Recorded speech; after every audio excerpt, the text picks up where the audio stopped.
Hoy.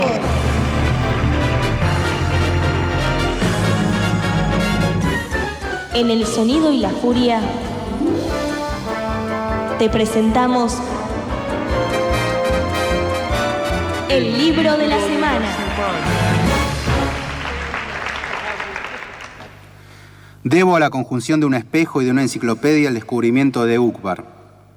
El espejo inquietaba el fondo de un corredor en una esquina de la calle Gaona, en Ramos Mejía. La enciclopedia, falazmente, se llama The Anglo-American Cyclopedia, New York, 1917. Y en una reimpresión literal, pero también morosa, de la Enciclopedia Británica de 1902. El hecho se produjo hará unos 5 años. Bioy Casares había cenado conmigo esa noche y no demoró una vasta polémica sobre la ejecución de una novela en primera persona, cuyo narrador omitiera o desfigurara los hechos e incurriera en diversas contradicciones, que permitieran a unos pocos lectores, a muy pocos lectores, la adivinación de una realidad atroz o banal. Desde el fondo remoto del corredor, el espejo nos acechaba. Descubrimos, en la alta noche, ese descubrimiento es inevitable, que los espejos tienen algo monstruoso. Entonces, Bioy Casares recordó que uno de los heresiarcas de Uqbar había declarado que los espejos y la cópula son abominables, porque multiplican el número de hombres. Borges cree en la totalidad, ya lo vamos a ver nosotros más adelante. Está seguro de que existe el orden y existe la totalidad, si no, no escribiera lo que escribe, ¿no? No tiene nada que ver con esa tontería que llaman el posmodernismo. Él escribía estas cosas en el año 40 cuando estaban todos, ni siquiera habían nacido los abuelos. De los tarados que ahora hablan de la posmodernidad. No, él no tiene nada que ver con la posmodernidad. Él escribe textos breves porque le gusta concentrar la prosa. Y le gusta ser preciso en lo que escribe. No es que la moda que ahora cualquiera que escribe un fragmento dice, no, porque yo soy... No quiero ni decir la palabra, ¿no? Esa cuestión de la sensación que produce la literatura cuando está bien hecha, es una experiencia que nosotros siempre debemos realizar, ¿no? La literatura nos hace hacer esa experiencia más que en ningún otro lugar porque es una experiencia con el lenguaje.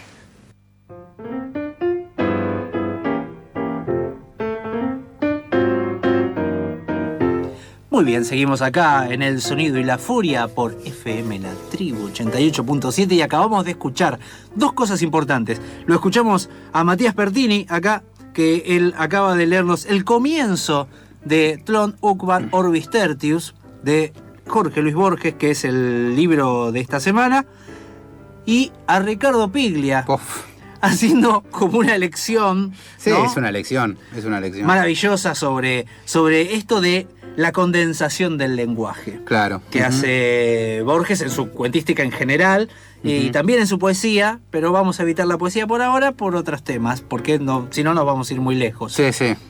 Pero tenemos este cuento que sale en ficciones, ¿verdad, Mati? Sí, que ya en estas pequeñas líneas, estas primeras líneas ya te marca la cancha.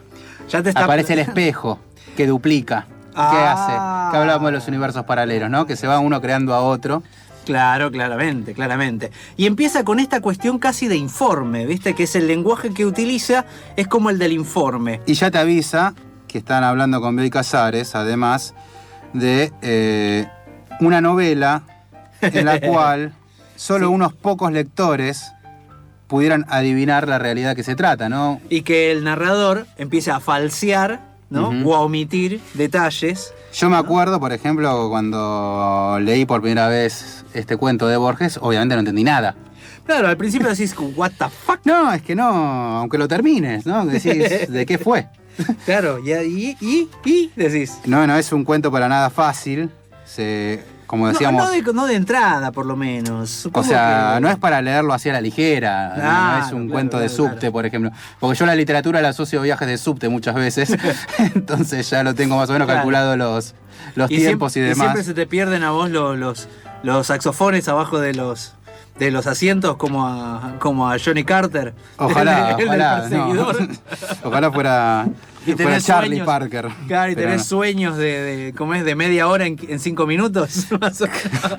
Sí, no me sucede eso, pero sí, uno cuando está acostumbrado a leer en ese tipo de contextos, pero no, este es como para detenerse, porque sentarte, sí. además ya vamos a ahondar un poco más, pero la mala leche que tiene de Borges como narrador para complicarte las cosas de una manera impresionante. Y algo que vamos a descubrir también en este cuento, que es lo que, si tuvieron la oportunidad de leerlo antes o en estos días, es el humor que hay acá. Sí, que es un humor muy extraño, muy de Borges, ¿no? Bueno, Digamos. César Fuentes, que es, ha amigo sido de la invitado casa. muchas veces. En este momento está conduciendo Tiempos Violentos, pero Claro. así que no lo podemos consultar, pero él había dicho, Borges tiene humor, el problema es que el chiste lo entiende él solo. Claro. En aquel especial de Borges que habíamos hecho en su momento. Exactamente. Así Pero que se entiende el humor. O sea, simplemente obviamente tenés que estar concentrado, tenés que dedicarle un tiempo y no, y no para leer. tomártelo tan en serio. Ese Eso es el creo que problema. es una clave para Borges, para leer Borges, no te lo tomes tan en serio. A Borges lo han puesto en un pedestal tan grande Que él no quería estar tampoco. Claro, que además lo ponen en un lugar de tanta seriedad que el problema es que él no era serio. No, para nada. No era en No, absoluto no. serio. No es que tenía el mejor humor del mundo, digamos, no te iba a contar un chiste, ¿no? No era Corona. Claro, No era tan obvio. No, pero sí tenía una sutileza y unas ganas de joder.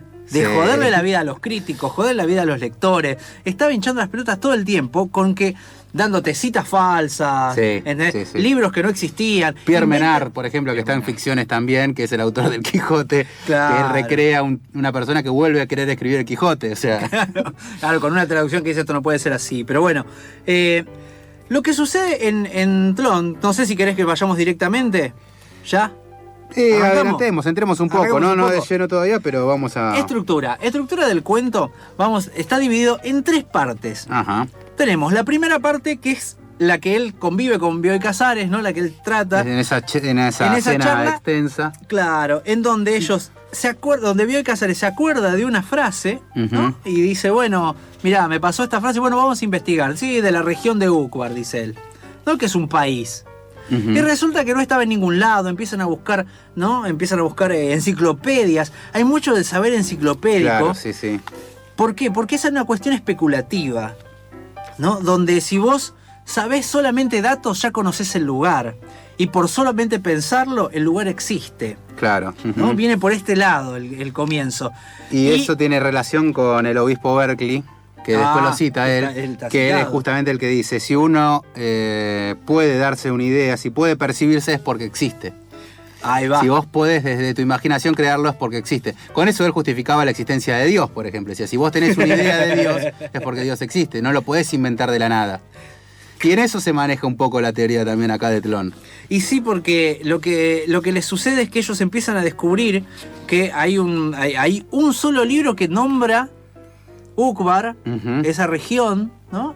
Y que la frase era otra, que el heresiarca decía otra cosa. Que en algunos ¿no? tomos de la enciclopedia estaba, pero no además en unos. O sea, en la misma enciclopedia, en otras ediciones no lo mencionaba. Claro, es como un agregado, lo cual empieza a ser como algo que en un momento encuentran una enciclopedia que tiene, usted sabe, que tiene tantas páginas y otra que tiene 3 más, pero Sí. de esas 3 Estaba no, Ukbar. no figuran Claro. en el índice. Sí, O sí. sea que son agregadas. Ujú. Y eso de alguien que intercede sobre los datos concretos de algo, ¿no? Es como una Wikipedia, ¿vieron? Donde uno modifica las cosas. Dice, bueno, yo soy socio de Wikipedia, agarro, me meto y cambio la información. Y empieza a meter realidad y meter fruta. ahí. Sí. Y meten estos párrafos donde está nombrado Ukbar. Ujú. Termina la primera parte. Pasan años. Estamos en la segunda parte y ahí es donde empieza a complicarse la cosa y empieza a ponerse cada vez más chistosa la cosa. Y aparece nada menos que Tlön. Oh, Ujú. Pero vamos a ir de a poco porque esta es mucha información junta. Sí, por favor. Primera parte, acuérdense, cenita ¿no? Estuvimos en la cena con Bioy Casares, que según Piglia siempre fue un pavote. Dijo Sí. Piglia. Sí. Pasa que en realidad Bioy escribía muy bien, no vamos a decir lo contrario. El problema es que si vos tenés un amigo como Borges, estás cagó la al vida. horno, porque ¿qué te dice? Y es tu amigo. No, te doy una mano, ¿querés que te escriba el prólogo? Y el tema es que el prólogo te destruye todo lo que viene después, porque es tan fantástico. Hasta sucede con Flaubert, porque la traducción de Beauvoir et Pécuchet de Flaubert, Sí. que es una obra maravillosa, le escribe el prólogo Borges. Claro. Y lo opaca de una manera a Flaubert, al traductor, a la editorial, a todo, ¿viste? Claro. Se lo lleva puesto. Pero bueno, tenés que tener cuidado. Siempre tenés que tener amigos que vengan. Que escriban y que escriban peor que uno. Claro, mejor. claro, por lo menos que no tengan las ganas de decir algo más que vos. Es algo mucho más profundo incluso que vos. ¿Sabías que el Marqués de Sade se ríe de tus 50 sombras mientras te latiga las nalgas con los intestinos de un chivo? De nada.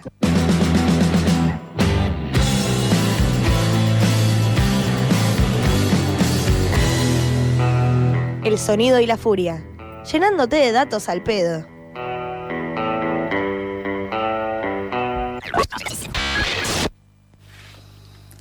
Los metafísicos de Tlön no buscan la verdad, ni siquiera la verosimilitud, buscan el asombro. Juzgan que la metafísica es una rama de la literatura fantástica. Saben que un sistema no es otra cosa que la subordinación de todos los aspectos del universo a uno cualquiera de ellos. Hasta la frase todos los aspectos es rechazable, porque supone la imposible adición del instante presente y de los pretéritos.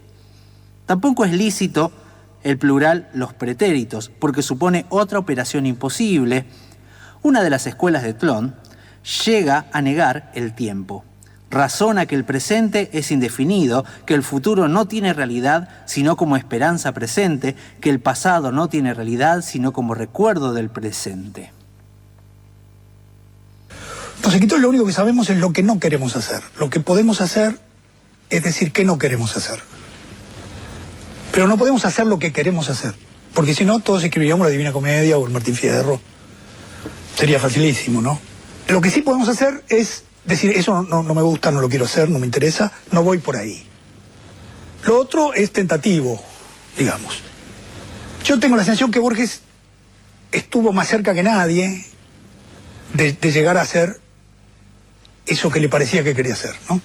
Y en ese sentido, eso podría ser una primera indicación de lo que sería un buen escritor. No porque la intención valga, sino porque la perfección es tal que uno tiene que pensar que fue descartando tal cantidad de cosas que no le gustaban, que lo que quedó fue algo que parece un milagro por momentos, ¿no? Me refiero a los textos de los años 40, ¿no?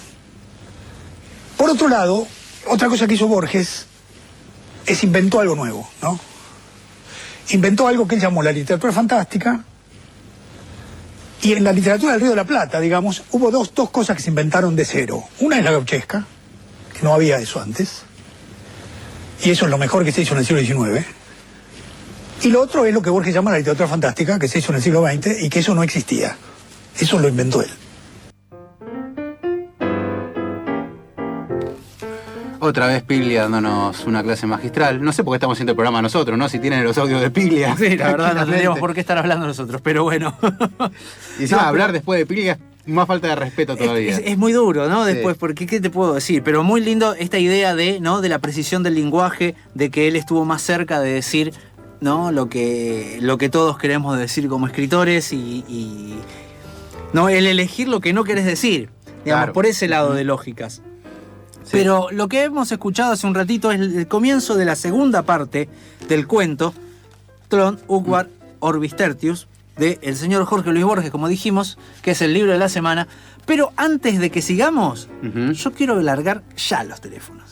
Dale, ¿Vos qué decís? decilo, sí. Se El puede llevar un teléfono libro de Borges, no vamos a decir todavía cuál, está ahí. Ahora, si se prestan atención, ya lo estamos por subir a Twitter, que Maru está ahí a pleno con por las redes sociales, Facebook, Twitter, todo están por subir el libro que se pueden ganar sobre Jorge Luis Borges, ¿sí? Pero tienen que llamarnos y salir al aire aquí al 4864-0489 o al 4866-1095. Repito, 4864-0489, 4866-1095. ¿Sí? Tiene que llamar y decir, hola, el sonido de la furia, no. Hola, Borges. Hola, Jorge Hola Luis. Sole, que es la que lo va a atender. Ah, hola Sole, Sí, porque sí, sí, hola, sí, Sole, es listo. probablemente que Hola, nos Sole, atienda. diga. Y se llevan un librito hermoso sobre Jorge Luis Borges. Pero bueno, decíamos, entramos en la segunda parte. La segunda parte es importante de Tlön, Uqbar, Orbis Tertius, porque ya directamente habla sobre lo que configura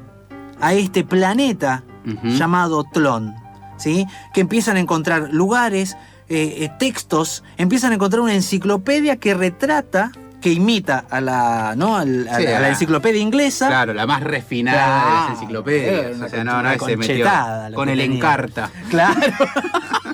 El Encarta, boludo. Te tiré una 90. Me mataste con una noventeada.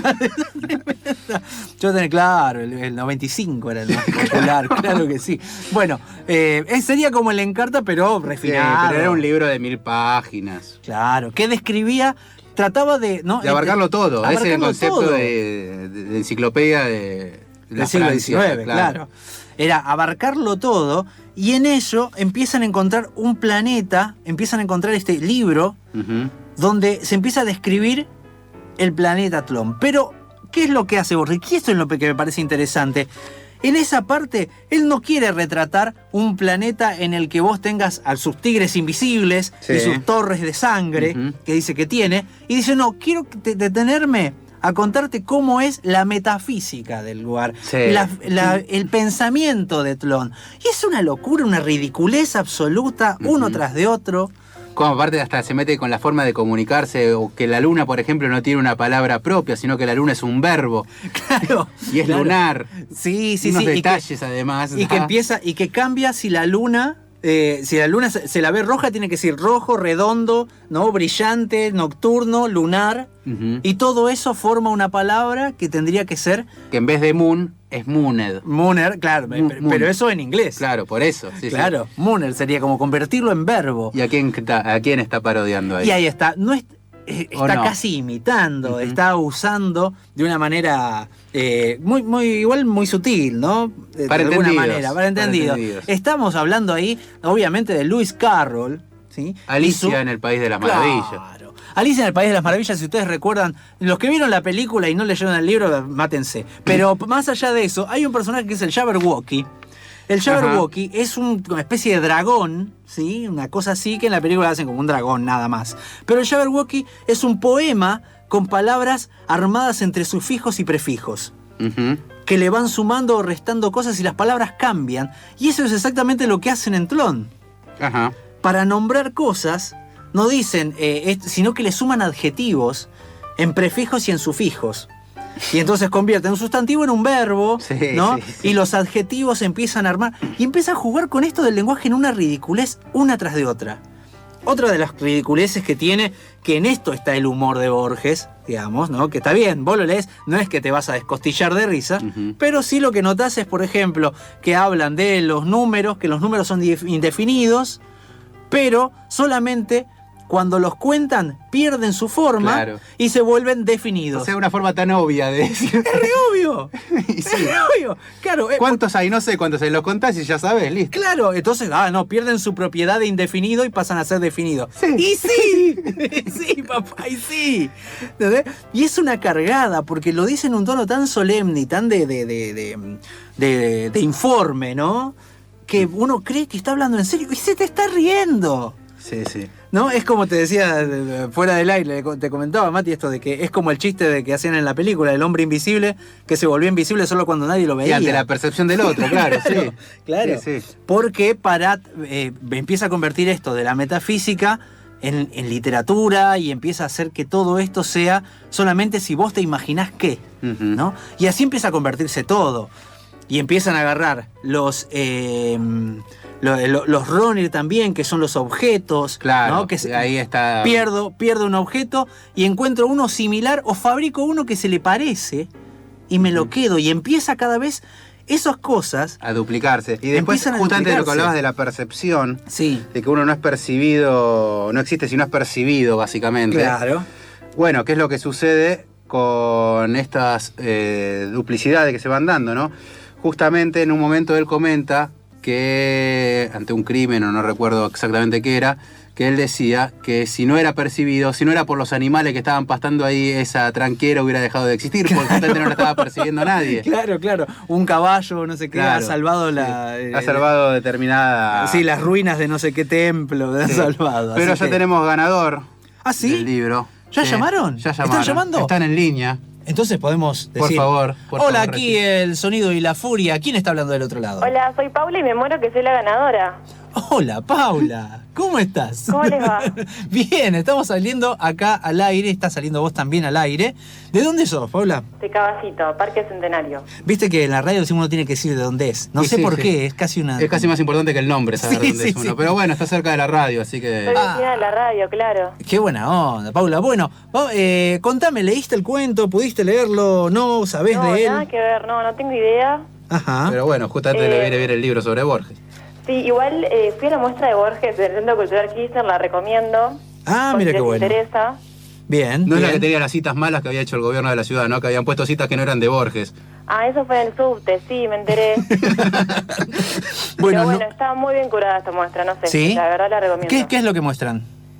Y hacen como todo un análisis de toda, no sé, de la vida de Borges, de la forma de escribir que tiene, Ah, de los mira. laberintos, de todo. Qué de todas lindo. las figuras. Estaría bueno que sea un laberinto, no la muestra en sí misma. Y sí. que quede Sería muy perdido Bueno, ahí. sí, es verdad. Bueno, Paula, entonces, ¿ya sabés qué libro te estás por llevar? Sí, lo leí. O sea, leí cuál es en el Facebook. Ah, bueno, muy bien. El homenaje a Borges que ha hecho María Kodama, que lo publicó hace muy poquito, que son las conferencias que ella da sobre, en diferentes lugares, sobre la obra de justamente de Jorge Luis Borges. Así que, bueno, te Espectacular. felicitamos mucho y espero que sigas escuchándonos. Bueno, me pasan con producción ahora, sí sé cómo... Si la apuro para que no me Ansiosa, cague, ansiosa. Claro. Venite en bicicleta acá, estamos acá. Bueno, dale, te pasamos, seguís hablando con Vela o con Maru y bueno, ya vas a saber cómo llevarte el libro. Dale, chicos, gracias. Te agradecemos mucho por el llamado y recomendanos, retuiteanos, hacé todo lo que tengas Obvio, que hacer. siempre. Gracias. Bueno, listo, ya está. Te lo querías quedar el libro y dijiste, No, bueno, por ahí no no. llama nadie y me lo llevo, no, Claro, cagaste. ahora ya no, ahora ya no Acaban de quiero. sacar el libro. Total no quería, a mí no me, ¿qué me importa? Bueno, mandamos un saludo grande. ¿Qué más nos queda, Mati? No, justamente que estamos hablando de aquello que si no era percibido no existía y quería Sí. cerrar también, por ahí más de uno se va a haber preguntado, la última línea del cuento cuando habla justamente de el mundo será Tlón, Ah, porque esa ya es la tercera parte. Sí. claro, que Sí. en un momento cita a el libro que te había comentado de Thomas Brown, Sí. que es Hydrothaphia, One Boreal, Sí. A Brief Discourse of Sepulchral Urns Lately Found in A la Norfolk. mierda, sí, ok. Bueno, Urburial. Sí, Urburial. Directamente. Que justamente ese libro de Brown hablaba acerca de los ritos y las costumbres de funerales de varios pueblos. Y está, por supuesto, como todo libro del siglo XIX, con un barroquismo ya agobiante. Tremendo, claro. Y ahonda en su último capítulo que en vano esperamos perdurar en monumentos o sepulcros, ¿no? Como que no Mirá. tiene sentido hacer eso y que nada va a proteger al cadáver de su propia desintegración. O sea, te vas a morir, no tiene sentido que Te hagan van un a monumento. comer los gusanos igual. Sí. Mira qué interesante. Y bueno, es un cierre que justamente lo cita Borges porque habla también de De eso, de esa existencia. De la ridiculez quizás de la pretensión eterna y demás. ¿no? Claro, además, bueno, en la tercera parte, como para ir redondeando y terminando, sabemos, empieza a estar este Borges o este traductor o este narrador, empieza a estar, digamos, en una biblioteca y empieza a ver cómo la humanidad se copó con esta idea de Tlón, que empezó a aparecer por todos lados, y empieza a adoptar las costumbres de Tlón. Sí. Porque puede tomarse de los dos lados, que Tlón mágicamente invade el mundo y la realidad y la cambia, o que la gente, como se copó con esta ficción, Ujú. empezó a cambiar el mundo hacia el lado de cómo era Tlón. Y también breve, tenemos a este personaje que se llama Herbert Age, Sí. que es quien descubre justamente la existencia de este universo Tlón. ¿Y por qué lo descubre él? Por un paquete que le llega a su casa Sí. y que no existe Tlón hasta que tampoco es percibido por él. Perfecto. Porque ese sobre estuvo ahí. Que está también la paradoja esta, o por ahí lo que comenta, de las monedas, ¿te acordás? Sí, que durante- pierden dos monedas. Y sí, que es un aparecen quilombo. dos y después hay tres que desaparecen y que Sí, después sí. vuelven a percibir. Y está la idea de la percepción, ¿no? También Claro, ahí. tal cual. Así que Tlón no hubiera existido si nadie lo hubiera percibido Ujú. y por lo tanto empieza a tomar cuerpo y lugar. Y estamos hablando, por supuesto, de que la ficción empieza a cambiar la realidad y eso es lo importante de este cuento, uno de los puntos fundamentales. Sí, Cómo sí. la ficción puede hacer que la gente cambie el mundo. Un poco por ahí vamos.